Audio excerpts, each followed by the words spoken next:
Regantore mukana kuti muri yeZimbabwe masora se matimana enyika yose. Ndinoitika kwa chinhu mamira semazomudo zvati nguva yose ndiri mukati menzvimbo ipachimoti ndiri mukati mekutaura zviri kuitika matimana ese enyika ino.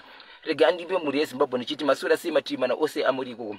Regai nditaure muri yeZimbabwe ndichiti izvo. Muri yeZimbabwe panenge pasina kumira zvakanaka mukati menzvimbo yeHwedza. Regai ndingokupai zvishoma zvezvimwe zvishoma zvekuti izvi kutaura kune kwatinoita mukati menzvimbo yeHwedza. Kune vamwe vanhu vari musango, kune vamwe vanhu vasina kugadzikana mwoyo yavo. Mushure mekuti izvo mune murume amuka chibhekmenene ari kutenderera akabata pfuti achipfura vanhu. Hatisati tave nenhamba yakakwana yevanhu vauraya kana kuti vakuvadza muri yeZimbabwe.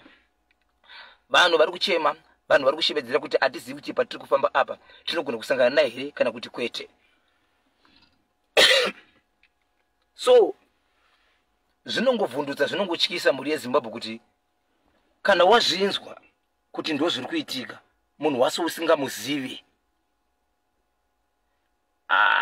zvinonetsa kuti munhu wandiri kusangana naye ndiye ari kuuraya vanhu here, ndiye wacho ari kunzi aponda vanhu here, uyezve akaita sei. Hakuna vanhu vanozivana vese munzvimbo mokugara.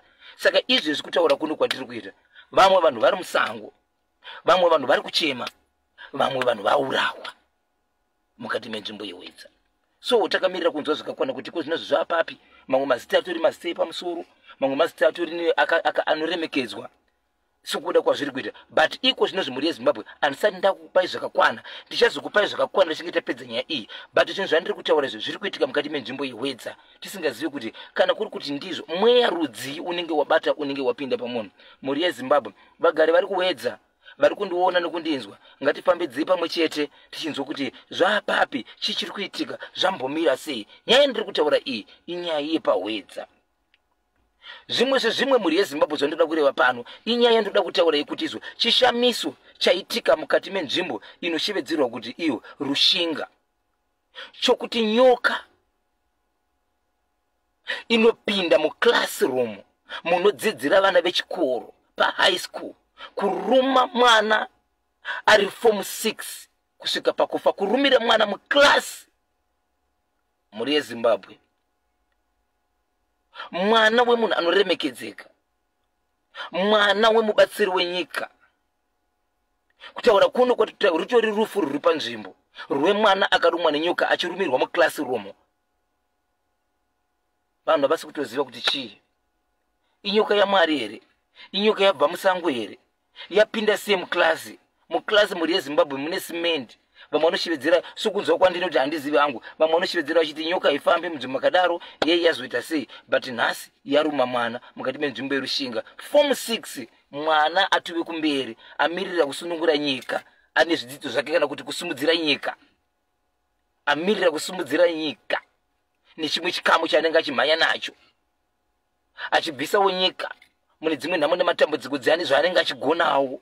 Nokuti kana tiri munyika mumwe nemumwe anodhonza nesaidi rake, tikazvisanganisa zvobuditsa chinhu 1, kureva kuti mwana uyu anga nechimwe chokuita chikonzero chikoro chake changa chapamusoro, kuratidza kuti ane zvimwe zvezvimwe zvaita mukati menyika. Asi nhasi atisiya nerufu rinorwadza kubudikidza nekurumwa nenyoka inonzi inofanira kuruma vanhu musango, pakati pemasango. Izvo tine mamwe masango ekuti kunyangwe ari padhuze nemisha hauwani nyoka nokuti padhuze nechi nemamisha, but nyoka yakwanisa kusapinda kasango kari pedyo but kwekuzopinda muklasi kuruma mwana wechikoro. Zimbabwe zvinonzwisa tseze, Zimbabwe zvinochemedza. So vanonamata vanoita zvechivanhu, tinonamata tinoita zvechivanhu, vane zvavanogona munyika yedu yeZimbabwe. Chandinoziva ini ndechekuti nyika yedu yeZimbabwe inyika yatinodya tichiguta, inyika yakasununguka, nyika ine mafaro. Kuchema tinoda kuite kushoma. Kungaita kushoma sei? Ngatipinde tinamate. Vanofungidzira kuti vari pasi vakafa vanogona kubatsirana nesu, tobva taenda tunoteura tokanda bote pasi, vanonamata tonamata, tonyengetera chiri Jehovha Mwari mudenga tinozanane. Torega kuve nenguva yakawanda yekuchema yakafanana neiyi yekuti tinoshekirwa nevamwe vanhu vachifa. Muri yeZimbabwe ndangoti ndingokupaiwo mashoko aya. Kana manzwa mashoko andiri kutaura tose ngatinamate, tose ngatiudze wedenga, tose ngatiudze mutumwa, tose ngatiudze mwanakomana wemunhu, tose ngatipfugamire tinyenyetere tiriritire mweya yedu ifambe pakarurama, ifambe pane chiedza.